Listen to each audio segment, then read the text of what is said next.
अस्सलाम वालेकुम friends, welcome back to top smarties drama serial Adawat. आखिरकार इनकसार ने आधी हकीकत तो बेबी की सबको बता ही दी कि फाइल्स उसी ने डिलीट की और ऑफिस में जो भी नुकसान हुआ सिर्फ बेबी की वजह से हुआ, जिस पर अरशद को बहुत गुस्सा आता है। बेबी भाई की नजरों में बुरी तो बन चुकी है, लेकिन कितनी देर।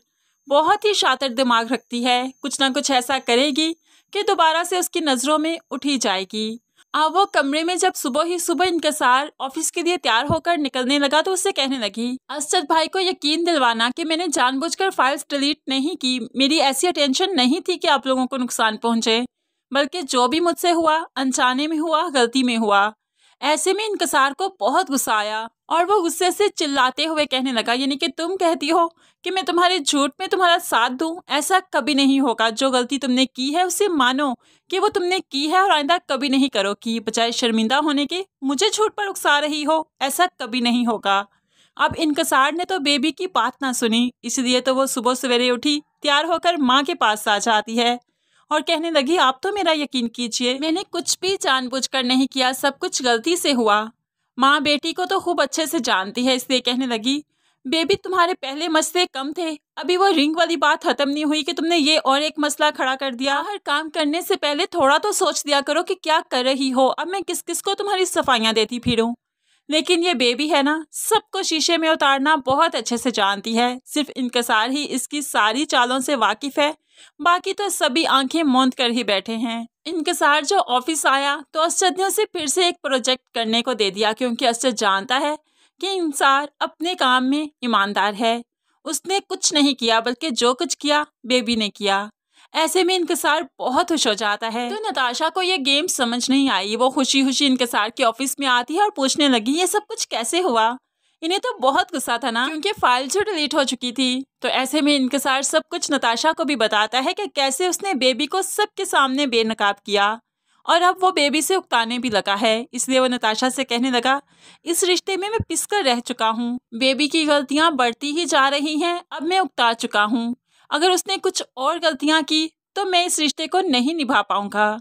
लेकिन नताशा उसे प्रोजेक्ट पर फोकस करने को कहती है और उसके लिए खुशी का इजहार करती है कि मैं बहुत खुश हूँ, पर एतमाद फिर से बहाल किया गया और तुम्हें फिर से प्रोजेक्ट मिल गया। ऐसे में तो इनकसार भी खुश हो जाता है। दूसरी तरफ मारिया जब कमरे में आई तो अरशद किसी से फोन पर बात कर रहा था। अब मारिया को तो समझ आ गई, ये कोई ऑफिस का कुलीग नहीं हो सकता, जिस तरह से बात कर रहा है ये कोई और ही है। इसलिए जब कॉल खत्म हुई तो पूछ ही लिया किसकी कॉल थी। तो फिर अरशद ने भी झूठ नहीं कहा, बल्कि सच ही बता दिया, अंबर का फोन था। तो मारिया एकदम से परेशान हो गई, कहीं अंबर अरशद को उसे छीन ना ले। अब मारिया की परेशानी तो दिन ब दिन बढ़ती जा रही है, लेकिन मारिया का राज जब अरशद के सामने आएगा तो असल ट्विस्ट तो ड्रामे में तभी आएगा। दूसरी तरफ अरीबा का जो बर्थडे था तो वो तैयार हुई और अब रेहान का वेट करने लगी। ऐसे में फाहद उसे बुके भेजता है और साथ फोन करते हुए उसे बर्थडे विश भी करता है, जिस पर उसको बहुत अच्छा लगा।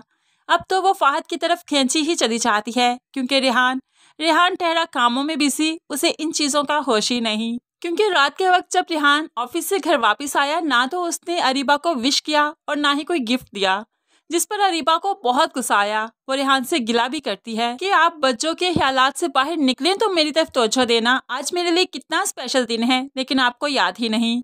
ऐसे में रेहान उसे एक्सक्यूज भी करता है, लेकिन अरीबा को रेहान से या उसके एक्सक्यूज से कोई लेना देना नहीं। वो तो फाहद की तरफ से खींची चली जाती है। अब यही फाहद है जो इन बातों का फायदा खूब अच्छे से उठाएगा और बाद में इसे बुरी तरह से जलील करेगा। तब जाकर अरीबा को समझ आएगी कि हर चमकने वाली चीज सोना नहीं हुआ करती। तो फ्रेंड्स, आने वाली इस एपिसोड का एक छोटा सा रिव्यू अगर आपको पसंद आया तो वीडियो को जरूर लाइक और शेयर कीजिएगा। मजीद वीडियोस के लिए चैनल को सब्सक्राइब करके साथ बेल नोटिफिकेशन जरूर प्रेस कीजिए, ताकि आने वाली हर वीडियो बहुत आसानी से देख सकें। अल्लाह हाफिज।